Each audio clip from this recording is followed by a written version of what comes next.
They said the marriage would mean nothing, just ink on paper to keep the peace. But no one warned her about the way he would look at her when the door finally closed. Before we go on, tell me where you're watching from. Because stories like this travel farther than the dust on a Kansas road, and some of them stay with you longer than they should. The town still smelled of dry wood and sweat when they pushed Ayanna toward the chapel, a place built too fast and too crooked to be holy. Her hands steady, but her eyes never still, scanning faces that refused to see her as anything but a problem to be solved.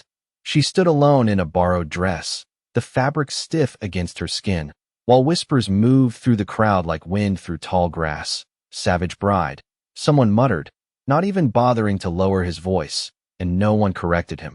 Ethan Cole waited near the altar, hat in hand, shoulders squared like a man used to carrying things heavier than he should, his shirt clean but worn, thin at the cuffs, his boots marked by miles of silence. And when he lifted his eyes to meet hers, there was no warmth there, no cruelty either, just something harder to name, something that didn't ask for forgiveness or offer it.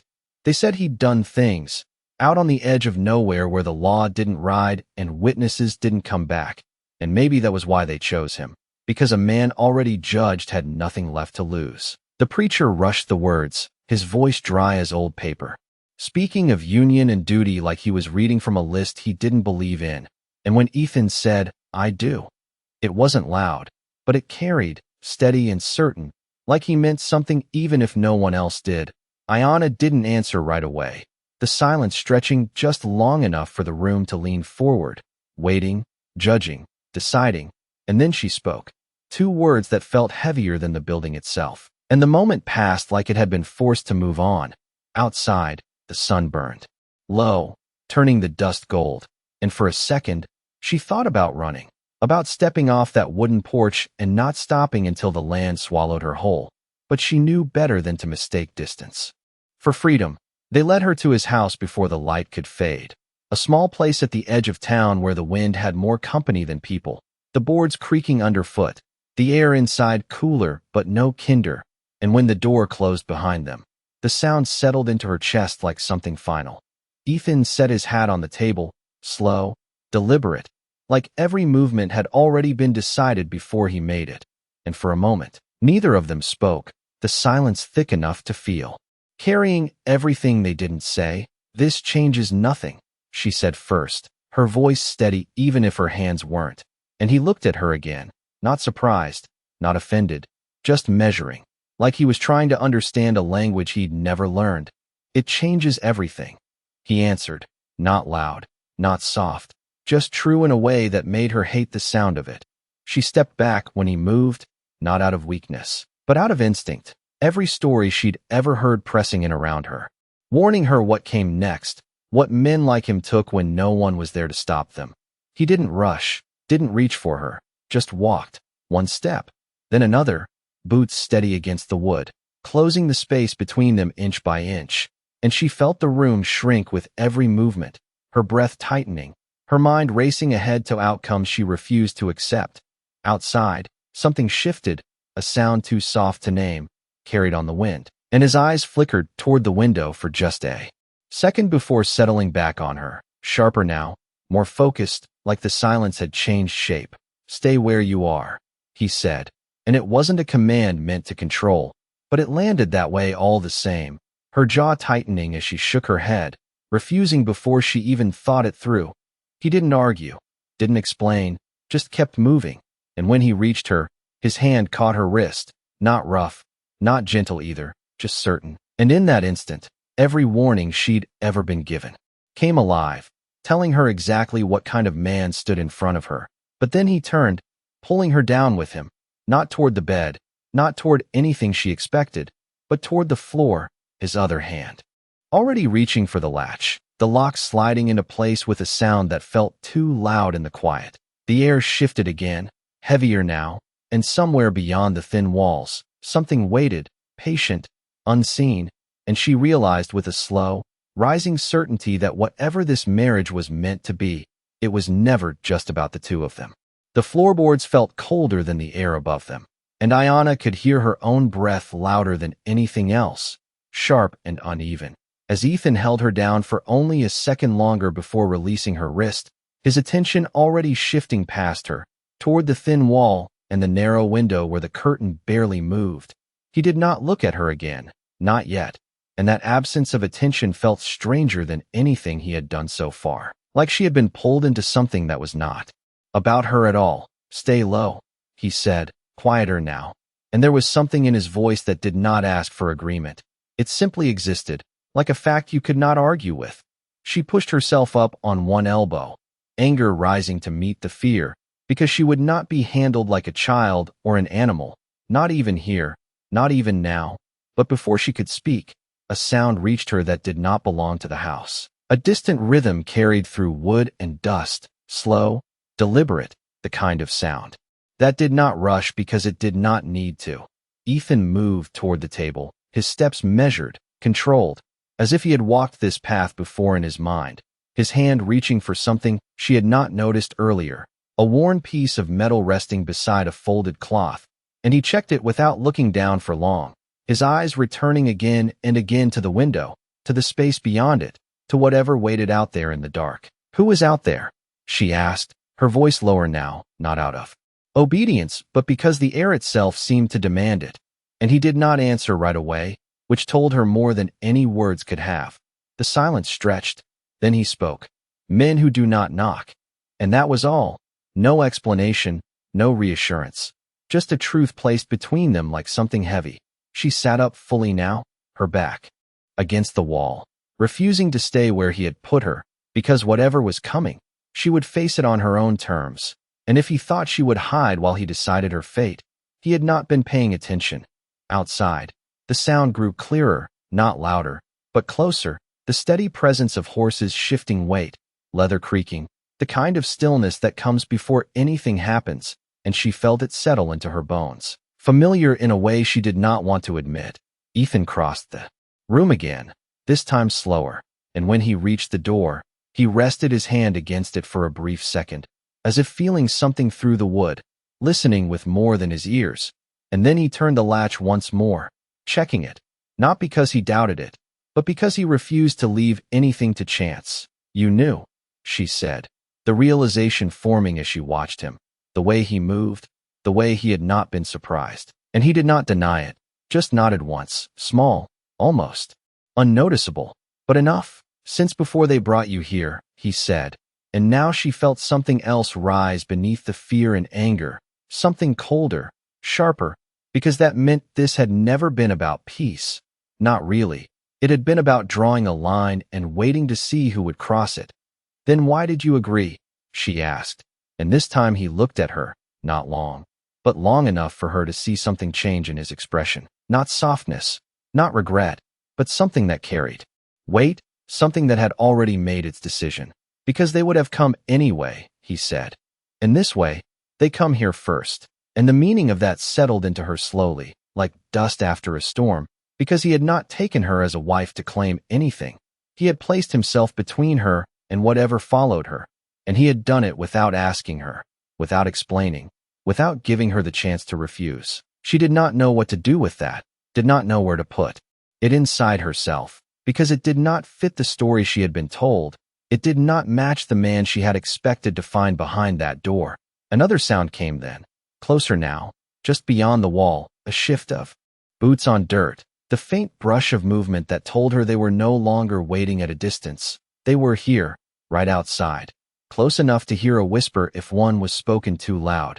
Ethan stepped back from the door and moved to the side, not hiding, not retreating, just choosing a place where he could see both the entrance and the window, where nothing could come without him knowing first, and he did not tell her to move again, did not try to control where she stood or sat, as if something had changed in that small exchange between them. She rose slowly, her legs steady now, her fear reshaped into something more focused, and she moved to the other side of the room, not far, but far enough to see what he saw, to share the same narrow view of the world beyond the walls. The house felt smaller with both of them standing, the space between them no longer empty, but filled with something unspoken, something that had not existed an hour ago. "If they are here for me," she said, her voice steady again, "then you should let them take me." And she meant it, because she would not be the reason another life was broken, not even his, not even if he had chosen this path himself. He did not answer right away, and when he did, it was almost quiet enough to miss. That is not how this ends. And there was no anger in it, no defiance, just certainty, the kind that does not come from hope but from decision. Outside, the night held its breath, and for a moment, everything seemed to pause. The wind, the dust, even the thoughts in her mind, as if the world itself was waiting to see what would happen next. And in that stillness, Ayana understood something she had not expected to learn in this place, from this man.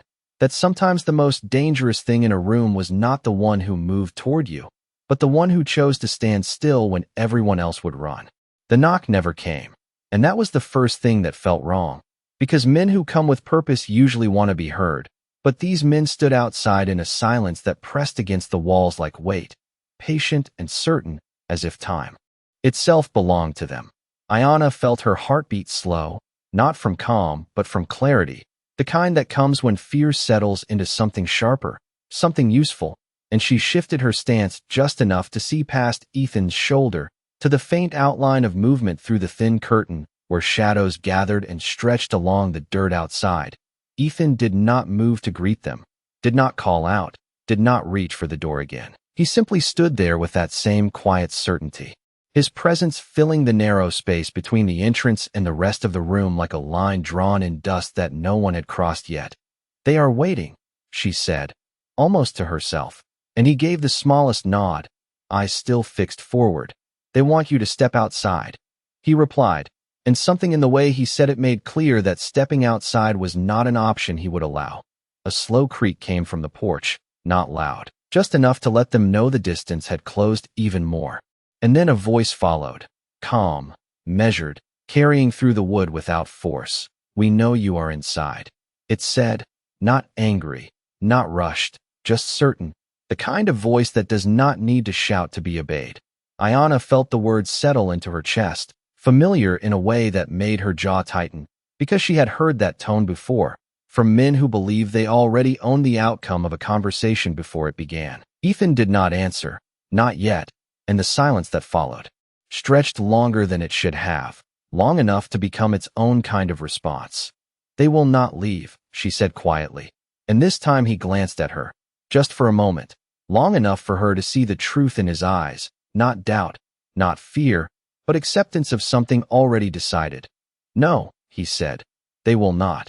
And then he turned back toward the door, his posture unchanged, steady as a fence post driven deep into hard ground. Outside, the voice came again, closer now, as if the speaker had stepped right up to the door. "We do not want trouble," it said, and there was something almost polite in the words, something that would have sounded reasonable if not for the stillness that followed them. Ayana felt a flicker of something unexpected then, not trust, but recognition, because men who say they do not want trouble often bring it with them anyway, wrapped in words that make it sound like a choice. Ethan finally spoke, his voice even, carrying just enough to be heard without raising it. "Then you should turn around," he said, and there was no challenge in it, no threat, just a statement placed plainly between them. The silence that followed was different this time, heavier, as if the night itself had shifted its weight, and Ayana could almost feel the moment where patience turned into decision. She stepped closer to Ethan then, not behind him, not hidden, but beside him, her shoulder a few inches from his, and he did not move away, did not acknowledge it, but he did not stop her either. The space they shared felt different now, not empty, not forced, but something in between, something neither of them had agreed to but both had accepted without speaking. "If they come through that door," she said, her voice low but steady, "I will not stand still," and he gave a slight nod. "I would not expect you to," he replied, and for the first time since she had entered this house, she felt something shift inside her, not trust, not yet, but the beginning of something that might become it. Outside, a hand brushed against the door, not striking it, not testing it, just resting there for a brief second, and then the voice returned, softer now. "You cannot keep her from us forever," it said, and there was no anger in it, only certainty, the kind that believed time was on its side. Ethan did not answer again, and Ayana realized then that his silence was not hesitation, it was refusal, a line he would not step across no matter what stood on the other side.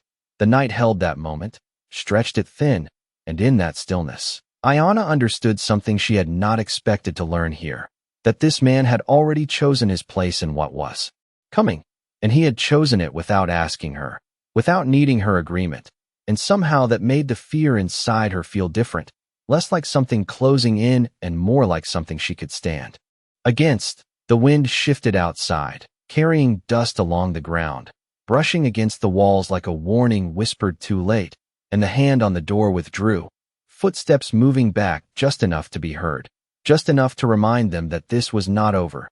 Ethan let out a slow breath, the first sign of anything breaking through his stillness, and Ayana realized he had been holding it, waiting, measuring, deciding when the next moment would begin. She did not speak again, did not need to, because whatever came next would not be shaped by words. And for the first time since the door had closed behind them, she did not feel alone in that room. If you have made it this far, tell me what you think happens next, and let me know you are here by leaving a like below. The footsteps did not fade the way footsteps should. They shifted instead, spreading out, circling, turning the small house into the center of something larger than walls and wood. And Ayana felt it before she saw it. That quiet tightening of space that comes when you are no longer being watched from one direction, but from many. Ethan moved first, not toward the door this time, but toward the small window, his fingers brushing the edge of the curtain just enough to create a narrow line of sight. His body angled so that he could see without being seen. And for a brief moment the dim light caught his face in a way that made him look older, not in years but in weight, like every decision he had ever made had followed him into this room. They are spreading out, he said, almost under his breath, and Ayana stepped closer, careful, controlled, until she could see what he saw, shapes in the dark where there should have been none, still figures placed with intention, not rushing, not uncertain, just waiting for something to change. They are not afraid of you, she said, not as a challenge but as a truth, and Ethan gave a slight shake of his head. They are not here for me, he replied. And that answer settled deeper than she expected, because it meant everything he was doing, every line he held, every risk he took, was built on something that did not belong to him. The wind shifted again, carrying a faint trace of smoke and leather, and with it came another voice, different from the first, lower, more deliberate. This does not need to go further, it said, and there was something in the tone that suggested this was the last offer they intended to make. Ethan stepped away from the window then, turning fully toward the door, his shoulders straightening, not with tension, but with resolve, and Ayana saw it clearly now. The moment where a man stops weighing outcomes and simply stands inside his choice. It already has, he answered, his voice steady, carrying through the wood without force. And for a second the night seemed to listen. Silence followed, not empty but full, like the pause between breaths when something is about to shift. And then a soft scrape came from the side of the house, another from the back, confirming what she already felt. They were not leaving.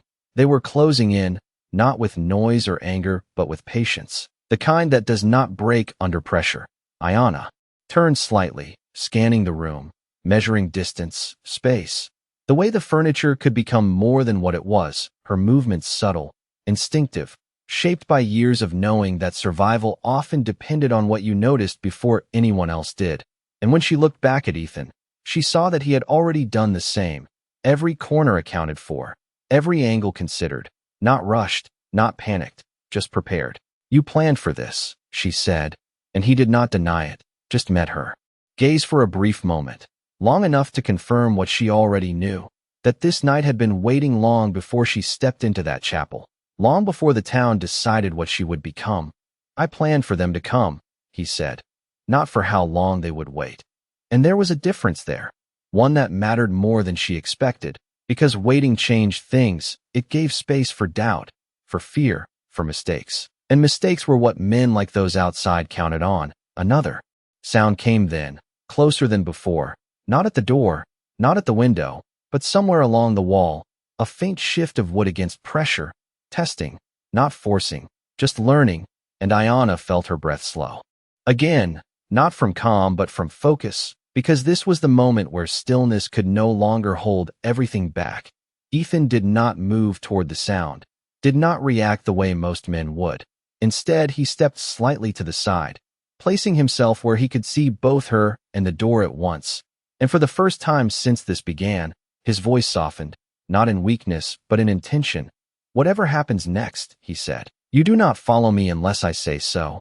And she almost laughed at that, not because it was funny, but because it sounded like a command he had no right to give. And yet she understood why he gave it, understood the weight behind it, the responsibility he had taken without asking. "You do not get to decide that," she replied, her tone even, her eyes steady on his. And for a second something passed between them, not agreement, not defiance, but recognition, the kind that does not need words to settle. Outside, the voices did not return, the offers were over, the waiting had changed shape, and the house itself seemed to feel it, every board, every nail holding a silence that could break at any moment. Ethan adjusted his stance again, small, precise, the kind of movement that meant everything without drawing attention, and Ayanna mirrored him without thinking, not because she followed him, but because they now stood in the same understanding, that whatever came through that door would not be met by fear alone. The night stretched thin around them, the air heavy with something unspoken, and in that narrow space between what was and what would be, Ayanna realized that this man, this stranger she had been forced to stand beside, had not taken anything from her, not her choice, not her strength, not her will. He had only placed himself in the path of something that would have reached her anyway, and whether she accepted that or not, it was already done.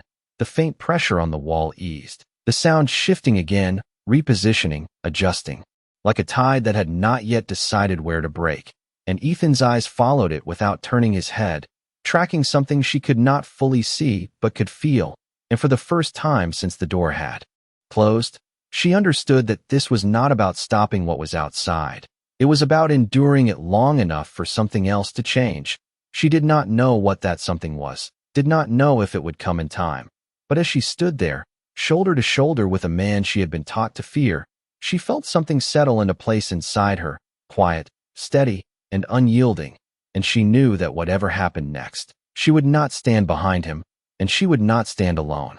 The waiting broke, not with a shout, not with force, but with a shift so small it could have been missed if you were not already listening for it. A faint scrape along the far wall followed by a pause that felt too deliberate to be nothing, and Ayanna felt her muscles tighten before her mind could name it. Because instinct moves faster than thought when the ground begins to change beneath you. Ethan did not turn toward the sound right away, and that told her more than if he had rushed, because it meant he had expected this moment, had been measuring the silence for the exact point where it would stop holding. "They are testing the edges," he said quietly, and his voice carried no surprise, only confirmation, like a man checking a mark he had already placed. Ayanna shifted her weight, her eyes scanning the room again, not looking for escape now, but for position, for where she would stand when standing became the only choice left, and she noticed something she had not seen before, a second latch near the back window, worn from use, placed not for comfort, but for control, and it struck her then that this house was not just a shelter. It was a place built by someone who understood that danger does not always announce itself at the front door. Outside, the air pressed closer, the kind of quiet that hums if you listen long enough. And then another voice came, not from the door this time, but from somewhere off to the side, closer than before. "You are making this harder than it needs to be," it said, calm, almost patient, as if speaking to a stubborn child rather than a man standing his ground. Ethan's jaw tightened just enough to be seen, a small shift that carried more weight than any raised voice, and he stepped half a pace forward, placing himself squarely between the door and the center of the room, not retreating, not advancing, just holding a line that had no physical mark but was as real as anything built from wood and iron. "It was already hard," he replied, his tone even, unshaken, and the words settled into the space between inside and outside like something that could not be taken back. Ayanna felt something in her chest shift again, not fear, not anger, but a quiet understanding that this moment was not about winning or losing. It was about what a person chooses to stand for when there is nothing left to gain. The sound along the wall came again, slightly louder this time. A subtle pressure that made the wood whisper against itself. Not breaking. Not yet. Just reminding them that time was moving whether they acknowledged it or not. Ethan moved then. Not quickly, not sharply, but with intention, crossing the small distance to the window and securing the second latch. She had noticed, his movements precise, practiced, as if each action had been repeated in his mind long before it became real. You cannot hold them forever, she said, not as doubt but as fact, because she had seen how patience worked on both sides of a door, and he gave a slight nod without looking at her. I do not need forever, he answered, and that was the first time she heard it. Not just resolve, but a plan that stretched beyond the walls of this house, beyond this night. She stepped closer again, not to follow, not to stand behind, but to stand where she could see the same narrow lines he watched. And for a moment, their silence matched, two different paths leading to the same point. Outside, the voices fell quiet again, replaced by movement, careful, measured, spreading like a slow current around the structure. And Ayanna realized they were not just waiting anymore. They were adjusting, learning the shape of resistance, deciding where it would bend. Why me?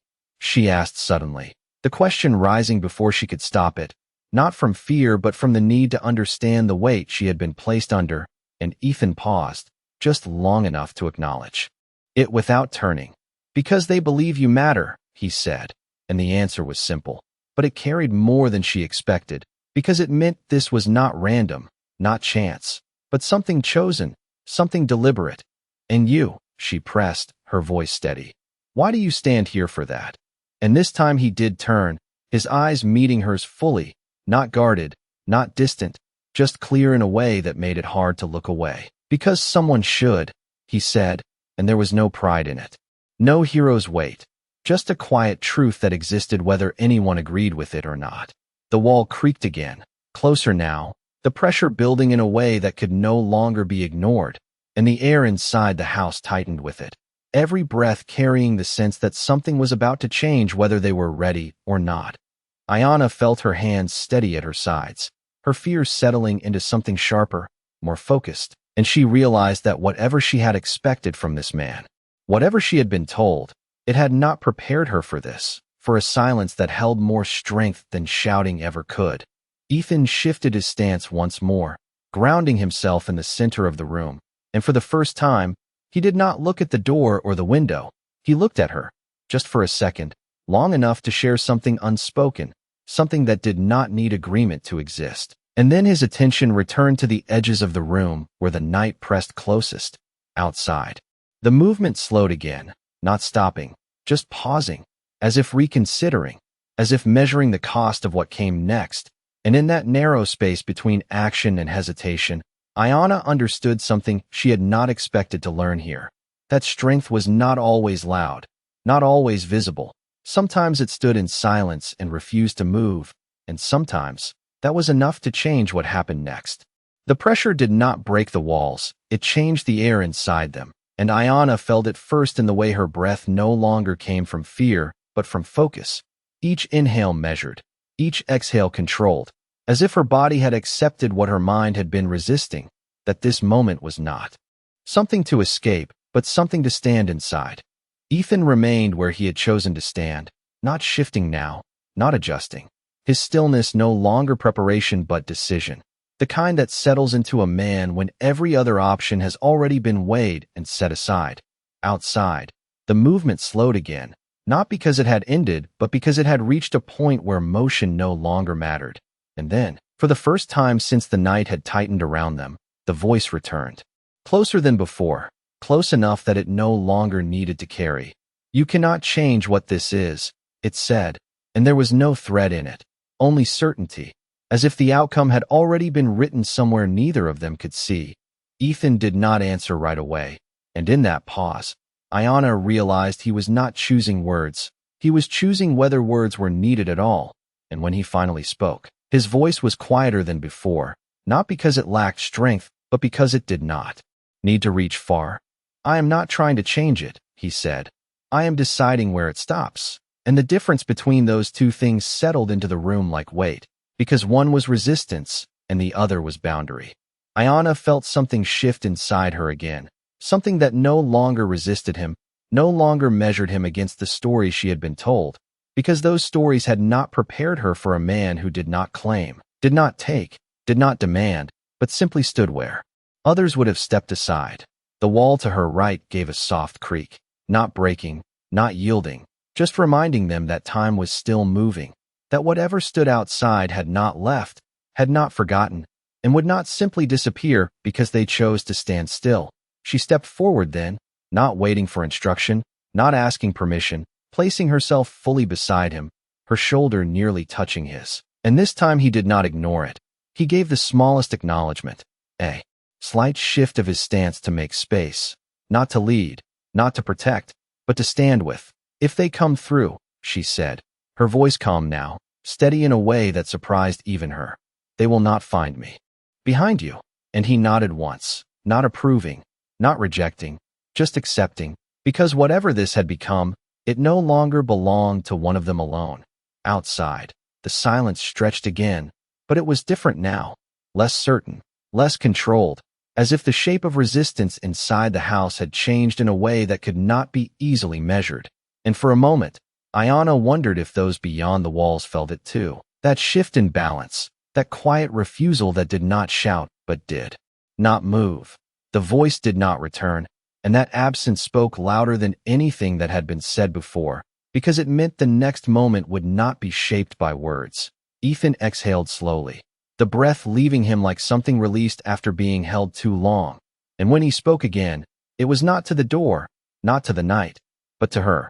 When this is over, he said, you do not stay here unless you choose to. And the words caught her off guard, not because of what they meant, but because of what they did not. There was no expectation, no claim, no assumption that this arrangement would continue beyond necessity. She looked at him then, really looked, past the dust on his shirt, past the lines in his hands, past the silence he carried like a second skin, and for the first time she saw not a man defined by what others said he had done, but a man defined by what he chose not to do when it would have been easier. You speak as if you expect it to end, she said, and there was no doubt in her tone, only curiosity, and he gave a faint, almost imperceptible smile, not of confidence but of understanding. Everything ends, he replied. The only question is what remains after. And that answer stayed with her, settling deeper than she expected, because it did not promise safety, did not promise victory. It only promised meaning, and sometimes that was the heavier thing to carry. The wind shifted once more, brushing against the walls, carrying the faintest sound of retreat. Not far, not final, but enough to change the air, enough to suggest that whatever stood outside was no longer certain of its next step. Ayana felt the tension ease just slightly, not disappearing, but loosening, like a rope pulled too tight finally given a fraction of slack, and she realized that this moment, this quiet stand, had already changed something, even if she could not yet see what it would become. Ethan remained still for a few seconds longer, his gaze fixed on the door as if waiting for one last sign, and when none came, he stepped back, just half a pace, enough to break the line he had been holding, not because it was no longer needed, but because the moment had shifted beyond it. Ayana did not move away, did not retreat. She stayed where she was, feeling the weight of what had passed through that room without ever fully entering it. And she understood then that sometimes the greatest change does not come from what happens, but from what does not, from the line that is held, from the step that is not taken. The night outside began to breathe again, the silence no longer pressing but drifting, and the house, small and worn as it was, seemed to stand a little differently, not stronger, not safer, but marked by something that had passed through it and left it changed. Ayana turned her head slightly, looking at Ethan one last time in that shared stillness, and she knew that whatever came next, whatever path opened beyond this night, it would not be the same one she had been forced onto at the start, because somewhere between fear and understanding, something had shifted that could not be undone. And if you have stayed with this story until now, thank you for standing in this silence with us. The quiet did not leave all at once, it unraveled slowly, like a rope loosening fiber by fiber, and Ayana stood still long enough to feel the difference between danger passing and danger choosing to step back, because those were not the same thing. Outside, the faint sounds shifted farther from the walls, not disappearing, just creating distance. And that distance carried its own meaning, not surrender, not defeat, but a decision postponed. And sometimes that was more dangerous than anything. Immediate.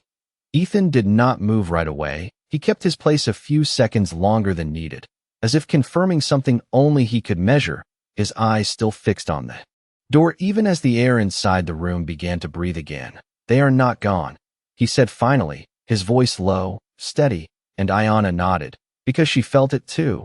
That thin thread of tension that had not snapped, only stretched beyond sight. She stepped back then, just a few inches, not retreating but adjusting, giving the space between them room to exist again now that it was no longer filled with the same urgency. And for the first time since the night began, she allowed herself to look around the room as something more than a place to stand her ground. The small table, the worn chair, the narrow bed pushed against the wall. Everything simple, everything deliberate, nothing extra. And it struck her that this was how Ethan lived, not just tonight, but every day. A life built without excess, without distraction, as if he had already stripped away everything that did not serve a purpose. "You knew they would come for me," she said, her voice calmer now, no longer edged with accusation, just searching for something she had not yet named. And he gave a small nod, turning away from the door at last. "Not you," he replied. "What you represent." And that answer settled deeper than she expected, because it meant she had been part of something larger long before she stepped into that chapel. She folded her arms loosely, not defensive, just holding herself steady as she processed it. "And you chose to stand in front of that," she said, and this time he looked at her fully. Not guarded, not distant, just present in a way that made his next words carry more weight than volume ever could. "No," he said, "I chose not to step aside." And there it was again, that difference, that quiet line between action and refusal, between taking something and simply not allowing it to be taken. Ayanna felt a breath leave her that she had not realized she was holding, and with it came a shift she could not ignore anymore, because the man she had been prepared to resist had not once tried to claim anything from her, not her voice, not her choice, not even her fear. Outside, a distant hoofbeat carried across the dry ground, faint but unmistakable, and it told a story without needing words. Movement away, not fast, not rushed, but real, and Ethan heard it too, his posture easing just slightly, not relaxing, just acknowledging the change. "They will come back," she said, not as a warning but as a fact, and he nodded once. "Yes," he answered, "just not tonight." And that small measure of time felt larger than it should have, because it was something neither of them had been promised. She walked toward the window then, her steps quiet against the floor, and lifted the edge of the curtain just enough to see the outline of the land beyond, the dark stretch of open ground where shadows moved slower now, pulling away, dissolving into distance, and she realized that whatever had brought them here had not been resolved, only delayed. "You could have told me," she said after a moment, still looking outside, her voice softer now, less guarded, and behind her, Ethan did not answer immediately, the pause stretching just long enough to feel intentional. "If I told you," he said. "Finally, you might have tried to leave," and she turned back to face him, something in his words catching her off guard, not because they were wrong, but because they were true in a way she had not expected to admit. "And that would have been my choice," she replied, her tone steady again, and he met her gaze without hesitation. "Yes," he said, "and it would have cost more than you could see." And there was no judgment in it, no attempt to take that choice from her even now, just a quiet acknowledgement of consequence. She held his gaze a moment longer, searching for something she had not yet found, and for the first time, she did not see a stranger standing in front of her. She saw a man who had already carried the weight of his decisions before she ever became part of them. The room settled into a different kind of silence then, not the heavy one from before, but something lighter, something that allowed space for thought instead of forcing it to stop. Ayanna lowered the curtain and stepped back from the window, her movements slower now, more deliberate, as if she was no longer reacting but choosing, and she realized that whatever this marriage had been meant to be, whatever the town believed it to be, it had already become something else entirely. "When morning comes," she said, her voice even, I will decide where I go. And Ethan gave a slight nod. That is how it should be, he replied, and there was no hesitation in it. No hidden condition, just acceptance. She studied him for another moment, then looked away, not because she had nothing more to say, but because she did not yet have the words for what was changing inside her. Outside, the night stretched on, quieter. Now, the wind carrying less weight, and inside that small house, two people who had been brought together by force stood in a silence that no longer felt like a trap, but something closer to understanding, fragile, unspoken, and real. Morning did not arrive all at once. It crept in slowly, a thin line of pale light pressing through the cracks in the wood, touching the edges of the room before it dared to settle fully. And Ayanna had not slept, not because she could not, but because something inside her had refused to close its eyes after what the night had shown her. Ethan stood near the door, not as rigid as before, but not at ease either, his posture still carrying the quiet vigilance of a man who knew that distance did not mean safety, only time, and time was something that could run out without warning. The air felt different now, lighter, but not empty, as if what had passed through the night had left a trace behind, something that could not be seen, but could be felt in the way both of them moved more carefully, more deliberately, aware that whatever came next would not be shaped by fear alone. Ayanna stepped toward the table, her fingers brushing against the worn surface, grounding herself in something real, something steady, and for a moment she simply stood there, letting the silence settle in a new way, no longer pressing, no longer demanding, just existing. They wanted me to step outside, she said finally, her voice calm, almost reflective, and Ethan nodded once, his gaze shifting briefly to the window where the first light had begun to stretch across the land. Yes, he replied, because outside, they decide what happens. And the simplicity of that truth lingered in the room, because it was not just about the night, it was about everything that had led to it. She turned to face him then, studying him again, but this time without the edge of suspicion that had once sharpened Herv's glot. Now there was something else there, something quieter, something that searched rather than resisted. And in here, she asked, who decides? And Ethan did not answer right away, not because he did not know, but because he understood the weight of the question. And when he finally spoke, his voice carried that same steady certainty that had held through the night. You do, he said, and the words did not sound like permission. They sounded like recognition, as if he had seen that truth long before she had. Ayanna let that settle, felt it move through her in a way that did not push or pull, just existed, and she realized that for the first time since she had been brought to this place, she was not standing inside someone else's decision, she was standing inside her own. Outside, the land stretched wide and quiet, the faint marks of hooves already fading into dust, the night's presence dissolving into something that could be denied if one chose not to look too closely. But she knew better than that. She knew that what had happened here would not disappear just because the sun had risen. They will return, she said, not as fear, not as warning, just as something inevitable. And Ethan nodded again, his expression unchanged. Yes, he said, but they will not find the same thing. And she understood what he meant, not the house, not the land, but the line that had been drawn inside it, the one that had not broken when it was tested. She moved toward the door then, her steps slow but certain, and for a brief moment, she paused with her hand near the latch, feeling the weight of what stood on the other side. Not danger, not yet, but possibility. And she turned her head slightly, looking back at him one last time before making a choice that was hers alone. Ethan did not move to stop her, did not step forward, did not speak. He simply watched, his presence steady but unintrusive, as if he understood that whatever she chose next would define more than just this moment.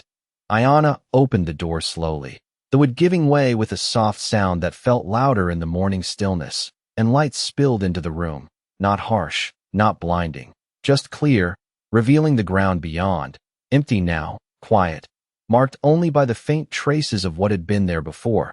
She stepped out onto the porch, the air cooler than she expected, carrying the scent of dust and distance, and she stood there for a moment, looking out at the open land, at the horizon that did not belong to anyone but still demanded to be faced. Behind her, Ethan remained inside, not following, not watching too closely, giving her the space he had spoken of, the space to decide without influence, without pressure, and that, more than anything else, told her what kind of man he was. She took a slow breath, feeling the weight of everything that had led to this point settle into something steadier, something clearer, and then she spoke, not loudly, not for anyone else to hear, but for herself. "I am not leaving." And the words surprised her, not because they were wrong, but because they were true in a way she had not expected to admit. She turned back then, stepping inside again, closing the door behind her with a quiet finality that did not feel like confinement anymore, but choice. And when she looked at Ethan, she saw it, that brief flicker of something in his eyes, not relief, not victory, but understanding. "Then we stand again," he said, and there was no question in it, no assumption, just acknowledgement of what her decision meant. Ayanna nodded once, her posture steady, her gaze clear, and in that moment, the forced bond that had brought them together no longer felt like a chain. It felt like a line they had both chosen to hold, not because they had to, but because they would not step aside. Outside, the sun rose higher, casting long shadows that slowly pulled back across the land. And somewhere in that distance, something had changed. Not ended, not resolved, but shifted, and sometimes, that was where everything began. The sun climbed higher, but the quiet did not bring comfort. It brought clarity, and clarity has a way of revealing things people would rather leave in shadow. Ayanna stood near the doorway for a long moment after it closed, not trapped, not uncertain, but listening, the kind of listening that reaches beyond sound, measuring the distance between what had happened and what was still coming. Ethan moved first, not with urgency, not with relief, but with the same deliberate calm that had carried him through the night, his hand brushing the table as he passed, straightening something that did not need straightening, a small habit that told her more about him than any words could. "They will not wait long," he said, not looking at her, not because he avoided her, but because he spoke to the truth itself, and she understood that this was not warning, it was preparation. Ayanna stepped further into the room, her movements steady now, no hesitation left in them, and she noticed how different the space felt when she was no longer measuring it as a place of danger, but as something she had chosen to remain inside. "Then we do not wait either," she replied, and that was the first time her words carried the same weight as his, not reaction, not resistance, but decision. Ethan paused at that, just slightly, then nodded once, accepting it without question, because whatever this had become, it no longer belonged to one voice alone. Outside, the land stretched quiet under the growing light, but quiet in the West is never empty. It is filled with distance, with memory, with things that move beyond sight, and both of them knew that silence did not mean absence. Ayanna moved toward the back of the room, her eyes tracing the edges of the walls, the placement of every object, not searching now, but understanding, seeing how this house had been shaped not for comfort, but for endurance. And she realized that Ethan had not built it to keep people out. He had built it to stand when others came in. "You have done this before," she said, not as a guess, but as something she had already concluded, and Ethan did not deny it. He simply rested his hands lightly on the back of the chair, his gaze distant for a moment, as if touching something far older than this morning. "Enough to know how it ends if no one stands," he answered, and there was no pride in it, no history offered, just the weight of experience placed plainly between them. Ayanna considered that, not the words, but what they meant, because men who speak like that do not speak from stories. They speak from moments that leave marks you cannot see but never lose.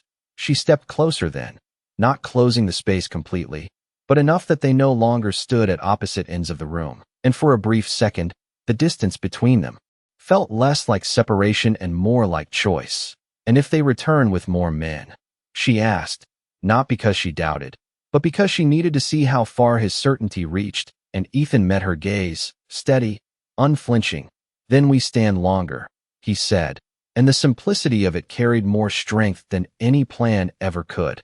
Ayanna felt something settle inside her again, not comfort, not safety, but alignment. The quiet understanding that she was no longer reacting to his decisions. She was part of them.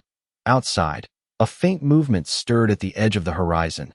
too far to define, but enough to be noticed by those who knew where to look, and Ethan saw it first, his eyes narrowing just slightly, not with fear, but with recognition. "They are already deciding," he said, and Ayanna followed his gaze, her vision adjusting to the distance until she saw it too. Not shapes, not figures, just the suggestion of something that had not yet arrived, but was already on its way. She did not step back this time, did not move toward cover. She simply stood where she was, her posture steady, her breathing even, and in that stillness, something changed that could not be undone. "Then we make our decision before they reach us," she said, and Ethan looked at her fully, not measuring, not questioning, just seeing her as she was in that moment, no longer the woman brought here by force, but the one who had chosen to stay. He gave a slight nod, and for the first time, there was something almost like agreement in the air, not spoken, not declared, but real. The house stood quiet around them, no longer a barrier but a place where two lines had met and held, and outside, the land waited, as it always does, for men and women to decide what they will stand for when distance is no longer enough to keep things apart. Ayanna drew a slow breath, feeling the weight of the morning settle into something firm, something that would not shift easily, and she realized that whatever came next, whatever crossed that horizon, it would not find the same fear it expected, because that fear had already changed shape, had already been faced and reshaped into something steadier. Ethan moved toward the door then, not opening it, not stepping out, just placing his hand against it once more, feeling the line he had held through the night, and Ayanna stepped beside him without hesitation, not behind, not ahead, but equal in the space they now shared. The silence between them no longer asked questions, it carried answers, quiet, unspoken, and strong enough to hold against whatever came next. The horizon did not rush toward them. It inched closer, slow enough to watch if you had the patience. And Ayanna stood beside Ethan with her eyes fixed on that thin line where sky met land, understanding now that danger does not always arrive like a storm. Sometimes it comes like a decision made far away and carried forward step by step. Ethan did not move his hand from the door, his palm resting against the wood as if it held more than just a barrier, as if it held the memory of what had already been tested and not broken, and his breathing remained steady, unchanged, the kind of control that comes not from calm, but from choosing not to give anything away. "They will not come the same way," he said quietly, and Ayanna nodded, because she had already begun to see it, the faint shifts at the edge of sight, not a direct approach, not a line drawn straight toward them, but something wider, something meant to surround rather than confront. She stepped forward then, her hand brushing the edge of the door just below his, not touching him, but close enough to feel the same grain of wood, the same steady surface that had separated them from the night before, and she realized that this door had become more than a piece of the house. It had become a line both of them had chosen to hold. "Then we do not wait behind it," she said, her voice even, not reckless, not rushed, but certain in a way that came from understanding rather than impulse. And Ethan turned his head slightly, looking at her not with surprise, but with recognition, as if he had expected this moment but still needed to see it arrive. "Outside is where they expect you," he replied, not as refusal, but as a fact placed between them. And Ayanna met his gaze without stepping back. "Then outside is where I choose to stand," she answered, and the words settled into the room with a weight that shifted something unseen. Ethan held her gaze for a second longer than before, measuring not her courage but her certainty, and then he gave a slow nod, not approval, not permission, just acceptance of a choice that was no longer his to shape. He removed his hand from the door, the small movement carrying more meaning than any command could have, and stepped aside, creating space where there had been none, and in that moment, Ayanna understood that trust does not come from words, it comes from what a person allows when they could easily refuse. She reached for the latch and paused for only a fraction of a second, not from hesitation but from awareness, because once that door opened again, the line they had held would move, and what waited outside would no longer be kept at a distance. The latch lifted with a soft sound, and the door opened slowly, the morning light spilling in stronger now, revealing the land in clearer detail, the faint movement at the horizon more defined, not yet close, but no longer distant enough to ignore. Ayana stepped onto the porch first, her posture straight, her shoulders steady, and the air felt different out here, wider, less contained, but no less heavy with what was coming. Ethan followed a step behind, not leading, not shielding, just present, his position chosen carefully, close enough to stand with her, far enough to let her decision remain her own. They stood there, together, looking out at the land that stretched ahead, and for a moment, nothing moved, not the wind, not the dust, not even the faint shapes in the distance, as if the world itself had paused to see what they would do next. They will see you before they reach us, Ethan said, his voice low, carrying only to her, and she nodded. That is the point, she replied, her eyes steady on the horizon, because she understood now that hiding had never been the answer, not here, not for what she represented. The faint figures at the edge of sight shifted slightly, not advancing faster, not retreating, just adjusting, as if the presence of two people standing openly had changed something in their approach, something that could not be ignored. Ayana felt the weight of that moment settle into her chest, not fear, not doubt, but something stronger, something quieter, the kind of resolve that does not need to prove itself, only to remain. Ethan stood beside her in silence, his posture unchanged, his presence steady, and for the first time, the distance between them felt like something shared rather than something that separated. The house behind them remained still, no longer a barrier but a place. They had stepped beyond, and the line they had drawn had moved with them, no longer tied to wooden walls, but carried in the way they stood, in the way they did not step back. The horizon grew sharper as the light strengthened, the shapes becoming clearer, not yet faces, not yet details, but enough to know that what had been delayed was now approaching again, shaped by the choices made inside that small room.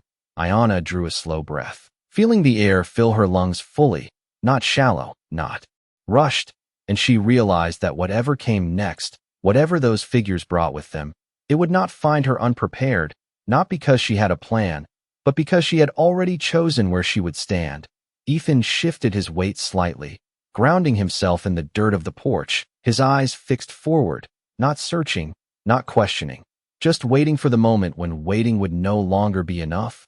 And in that stillness, the two of them stood as something neither of them had expected to become, not strangers forced together, not allies by circumstance, but two people who had chosen the same line and refused to step away from it, no matter what crossed the distance to meet them. The distance between them and the horizon grew thinner with every passing second, not because the land moved, but because decisions have a way of closing space faster than footsteps ever could, and Ayana stood with her chin slightly raised, her eyes fixed on the figures that now held shape against the morning light. No longer shadows, no longer guesses, but men who had chosen to return despite the line drawn the night before. Ethan did not shift beside her, not forward, not back, his presence steady like something rooted deeper than the dry earth beneath their boots. And for a moment, the silence stretched between what was approaching and what refused to move, a quiet standoff that did not need words to exist. The figures slowed as they came into clearer view, not stopping completely, but reducing their pace just enough to acknowledge what stood waiting for them. Two people on a porch, not hidden, not afraid, not running. And that alone changed the shape of the moment more than any weapon or warning could. Ayana felt the air tighten again, not with fear this time, but with expectation, because this was the point where something would either break or hold, and she had already decided which it would be on her side. One of the men at the front lifted a hand, not in greeting, not in threat, just a signal that carried across the space between them, and when he spoke, his voice reached them clearly without force. "You should have walked away when you had the chance," he said, his tone calm, almost reasonable, as if he still believed this could be undone.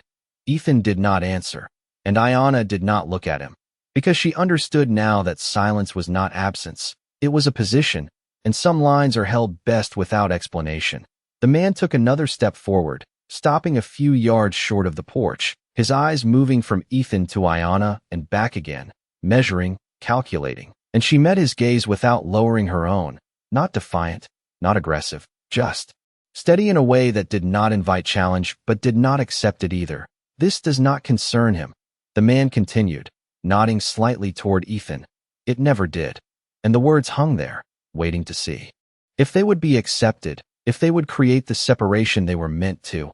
Ayanna felt the weight of that statement, the attempt to divide what had already been joined by choice. And she spoke before Ethan could, her voice clear, even, carrying across the open space without strain.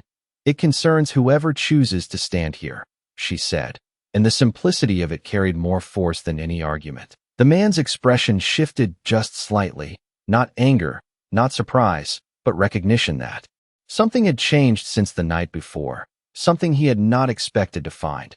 Ethan remained still beside her, but she felt it, that quiet alignment, the absence of correction, the absence of control. He did not speak over her, did not step in. He let her words stand as they were, and that, more than anything, confirmed what she had already begun to understand.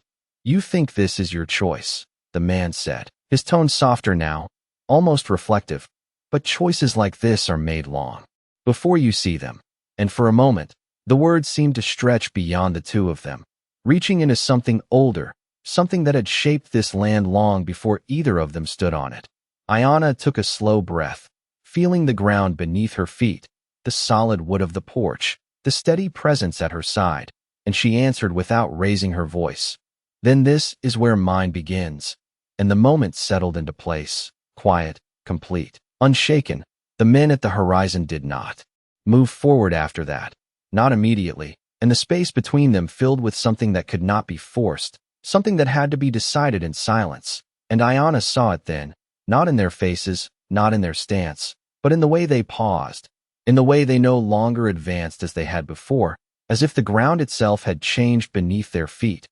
Ethan shifted slightly then, just enough to stand fully beside her, not behind, not ahead, his presence no longer a shield but a line that matched her own, and for the first time, the two of them did not feel like separate points holding against something. They felt like a single boundary that had been drawn without words. The wind moved lightly across the open land, carrying dust and small, drifting lines that blurred the edges of distance.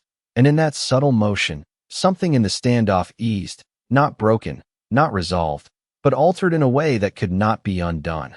The man at the front lowered his hand slowly, his gaze lingering on Ayanna for a moment longer before shifting away, not in defeat, not in retreat, but in acknowledgement, the kind that comes when a line is recognized even if it is not accepted.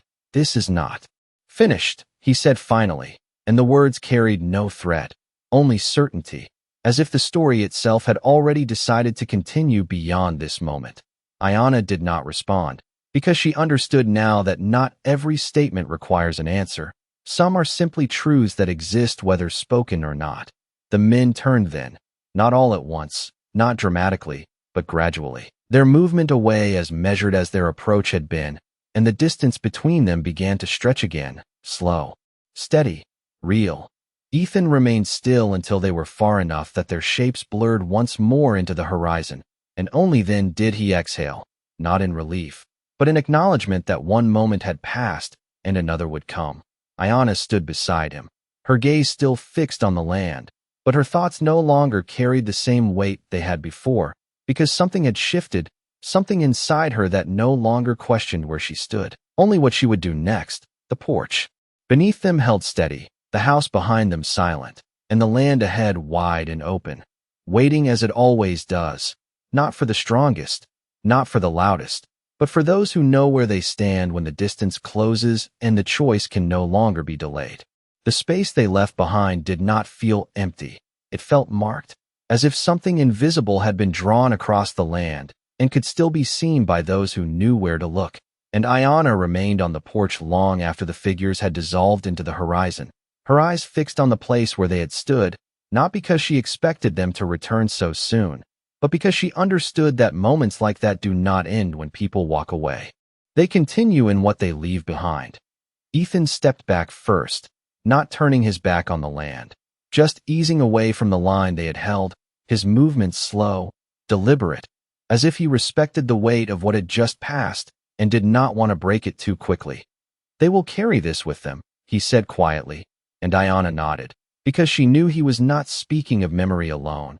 he was speaking of something deeper, something that would shape the way those men thought, the way they chose, the way they approached the next moment. She stepped back as well, her boots leaving the edge of the porch, returning to the worn wood that had held them through the night. And as she crossed the threshold, she felt the shift again, not from outside to inside, but from one understanding to another. The house no longer felt like a place she had been brought into. It felt like a place she had stood within and changed, even if only in a way that could not be seen. Ethan closed the door behind them, not locking it immediately, just resting his hand against it for a moment, as if feeling whether the line still held without the pressure against it. And when he finally turned the latch, it was not out of fear, it was out of habit, the kind that comes from knowing that time between moments is never guaranteed. Ayanna moved toward the center of the room, her gaze steady, her posture relaxed but not careless. And for the first time, she allowed herself to sit, not because she was tired, but because the need to stand had passed, replaced by something quieter, something that asked to be understood rather than resisted. "You knew they would step back," she said after a moment, her voice thoughtful, not accusing, and Ethan shook his head slightly, leaning against the wall, his arms resting loosely at his sides. "No," he replied. "I knew they would see it." And she looked at him, not fully understanding. "Not yet." And he continued, "Some lines are not forced, they are recognized." And the words settled into her slowly, like something that had always been true but had never been said out loud. She thought back to the way the men had stopped, the way their movement had changed. Without command, without pressure, and she realized that what had held them was not strength alone, not threat, but clarity, the kind that leaves no room for doubt about where someone stands.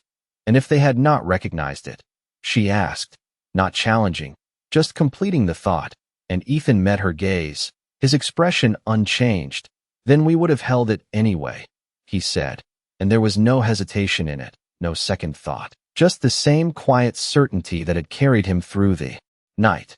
Ayanna let out a slow breath, her shoulders easing just slightly, not from relief, but from understanding, because she saw now that what mattered was not what others chose to do, but what you refused to abandon when they made that choice.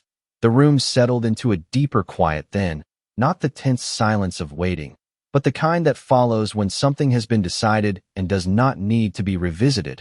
Outside, the wind moved gently across the land, carrying the faint sound of distance, of life continuing beyond the edges of what they had faced, and for a moment, it felt as if the world had resumed its pace without them, as if the moment they had stood inside was both everything and nothing at the same time. Ayanna rose slowly from the chair, her movements unhurried, and walked toward the window once more, lifting the curtain just enough to let the light fall across her face. And as she looked out, she no longer searched for movement. She simply observed, taking in the space as it was, not as it had been shaped by fear or expectation. "This is not over," she said quietly, and Ethan nodded, his gaze following hers to the open land. "No," he answered, "but it is no longer the same." And that difference held weight, because it meant that whatever came next would not begin from the same place, would not follow the same path. Ayanna lowered the curtain and turned back toward him, her eyes steady, her expression calm, and there was something in that look that had not been there before, not trust in the way people speak of it, not yet, but something closer, something built not on words but on what had been proven without them. "When they return," she said, "they will not find me waiting inside." And Ethan gave a slight nod, not surprised, not questioning, just acknowledging what had already been decided. "Then they will have to face you where you stand," he replied, and there was no weight of warning in it, only recognition. The house remained quiet around them, the walls holding the memory of what had been faced within them, and Ayanna understood then that this place, small and worn as it was, had become something more than shelter. It had become a point where something shifted, something that could not be undone by distance or time. She stepped toward the door once more, not opening it this time, just placing her hand against the wood where his had been before, feeling the steady surface beneath her palm, and she realized that the line they had held was not bound to this door, not tied to this house. It was something carried forward, something that would remain no matter where she chose to stand next. And as the light filled the room more fully, casting away the last traces of shadow. Ayana understood that what had begun as something forced had become something chosen, not because it had changed its nature, but because she had changed the way she stood within it. By the time the sun stood high enough to burn the last traces of night from the land, the house no longer felt like a place caught between danger and safety. It felt like a place that had witnessed a choice and would remember it long after both of them were gone. Ayana stood near the door with her hand resting lightly against the wood, not holding it, not testing it, just feeling its presence. And she realized she no longer needed to measure the distance between inside and outside, because that line had moved somewhere deeper, somewhere that could not be crossed without her knowing. Ethan remained near the window, his gaze drifting across the horizon, not in search of movement, but in acknowledgement of what still existed beyond sight. And there was a quietness in him now that was different from before, not the stillness of tension, but the stillness that comes after something has been decided and accepted. They will speak of this, Ayana said, her voice calm, almost reflective, and Ethan gave a slight nod. Yes, he replied, but not the way they expected. And she understood what he meant, because stories have a way of changing shape depending on who stands at the center of them, and this one had not followed the path it was meant to. She stepped away from the door then, turning slowly to face the room one more time, taking in the worn table, the chair, the narrow bed, all of it unchanged. And yet nothing felt the same, because meaning does not come from what a place holds. It comes from what happens within it. You never tried to make it real, she said after a moment, her eyes meeting his, and the words carried more than they seemed, because she was not only speaking of the arrangement that had brought her here, she was speaking of everything that could have been taken but was not. Ethan held her gaze, steady as always, and after a brief pause, he answered, "It was real enough to matter, and that was all. No explanation, no defense. Just a truth placed quietly between them." Ayana felt something shift again, something final this time, because she understood now that what had happened here did not need to be named to exist. It did not need to follow any shape that others could define. It had already proven itself in the only way that mattered. Outside, the wind moved across the land in slow, steady lines, carrying dust and distance with it. And somewhere far beyond what they could see, men would be speaking of this moment, of the line that had been held, of the two people who had refused to step aside, and those words would travel, changing slightly each time they were told, until they became something larger than either of them. Ayana moved toward the center of the room once more, her steps unhurried, her posture calm, and when she stopped, she did not stand across from Ethan. She stood beside him, not as someone who had been placed there, but as someone who had chosen it. "When they return," she said, her voice steady, "they will not be facing the same person," and Ethan gave a faint nod. "No," he said, "they will not." And there was no doubt in it, because whatever had changed here was not temporary. It was not something that would fade with time or distance. It was something that had settled into place. She looked at him then, not searching, not questioning, just seeing him clearly for what he was, a man who had not claimed anything he did not have to, who had stood where others would have stepped away, and who had allowed her to stand beside him without asking her to follow. "You could have walked away," she said quietly, and he met her gaze without hesitation. "So could you," he replied.